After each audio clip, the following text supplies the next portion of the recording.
Bismillahirrahmanirrahim. Assalamualaikum warahmatullahi wabarakatuh. Halo, kembali lagi bersama saya, Haidatul Satrian Esos. Saya merupakan calon penyuluh agama Islam KUA Kecamatan Bumi, Kementerian Agama Kota Bau-Bau. Saya merupakan salah satu peserta Latsar CPNS golongan 3 Kementerian Agama tahun 2022, angkatan 3, kelompok 1. Di video kali ini, saya akan menjelaskan tentang manajemen ASN dan fasilitator saya pada materi kali ini yaitu Ibu Haja Salvia SEMPD. Kegiatan ini diselenggarakan oleh Balai Diklat Keagamaan Kota Makassar. Oke, lanjut. Yang pertama tentang manajemen ASN, definisinya. Manajemen ASN adalah pengelolaan ASN untuk menghasilkan pegawai ASN yang profesional, memiliki nilai dasar, etika profesi, bebas dari intervensi politik, bersih dari praktik korupsi, kolusi, dan nepotisme.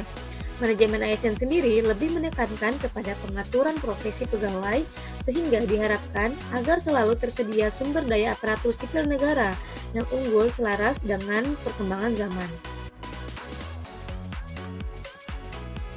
Kedudukan ASN berdasarkan Undang-Undang Nomor 5 Tahun 2014 tentang Aparatur Sipil Negara.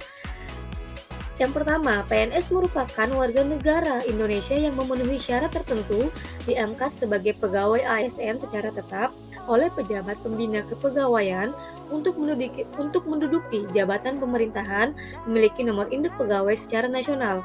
Sedangkan yang kedua, P3K adalah warga negara Indonesia yang memenuhi syarat tertentu yang diangkat oleh pejabat pembina kepegawaian berdasarkan perjanjian kerja sesuai dengan kebutuhan instansi pemerintah untuk jangka waktu tertentu dalam rangka melaksanakan tugas pemerintahan.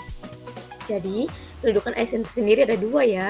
Yang pertama ada PNS, yang kedua ada P3K. Peran, tugas, dan fungsi ASN. Yang pertama, pelaksana kebijakan publik. ASN berfungsi, bertugas, dan berperan untuk melaksanakan kebijakan yang dibuat oleh pejabat pembina kepegawaian sesuai dengan ketentuan peraturan perundang-undangan. Untuk itu, ASN harus mementingkan atau mengutamakan kepentingan publik dan masyarakat luas dalam menjalankan fungsi dan tugasnya tersebut.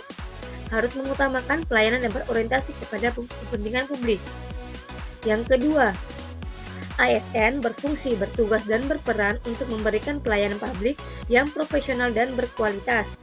Pelayanan publik merupakan kegiatan dalam rangka pemenuhan kebutuhan pelayanan sesuai dengan peraturan perundang-undangan bagi setiap warga negara dan penduduk atas barang, jasa, dan atau pelayanan administratif yang diselenggarakan oleh penyelenggara pelayanan publik dengan tujuan kepuasan pelanggan.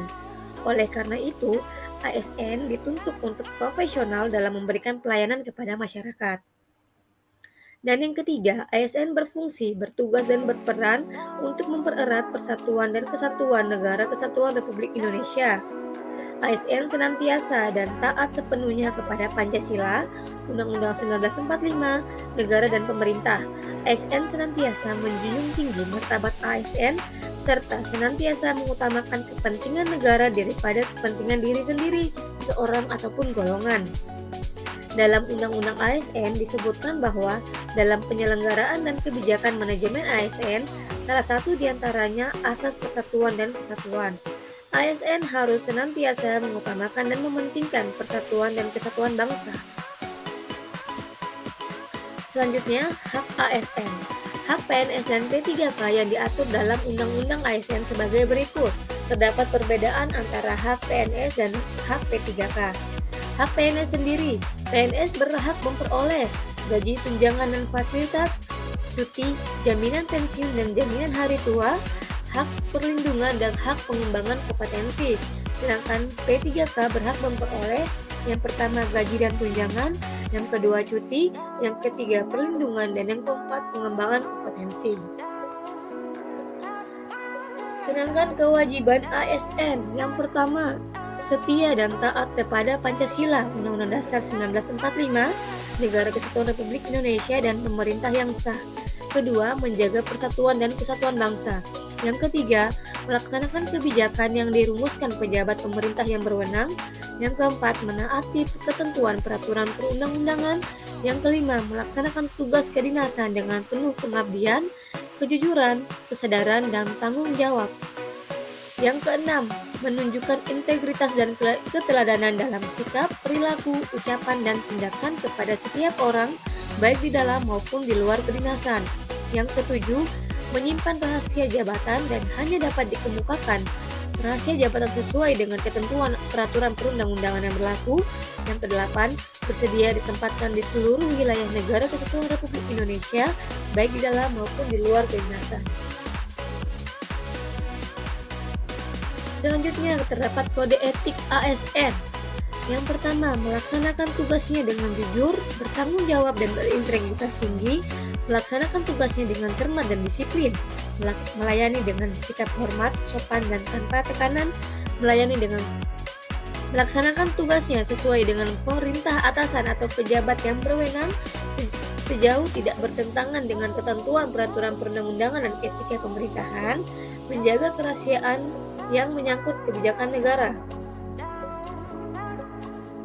menggunakan kekayaan dan barang milik negara secara bertanggung jawab, efektif dan efisien, menjaga agar tidak terjadi konflik kepentingan dalam melaksanakan tugasnya, memberikan informasi secara benar dan tidak menyesatkan kepada orang lain yang memerlukan informasi terkait kepentingan kedinasan, tidak menyalahgunakan informasi internegara, tugas, status, kekuasaan, dan jabatannya untuk mendapat atau mencari keuntungan atau manfaat bagi diri sendiri atau untuk orang lain, memegang teguh nilai dasar ASN dan selalu menjaga reputasi dan integritas ASN, dan melaksanakan ketentuan peraturan perundang-undangan mengenai disiplin pegawai ASN.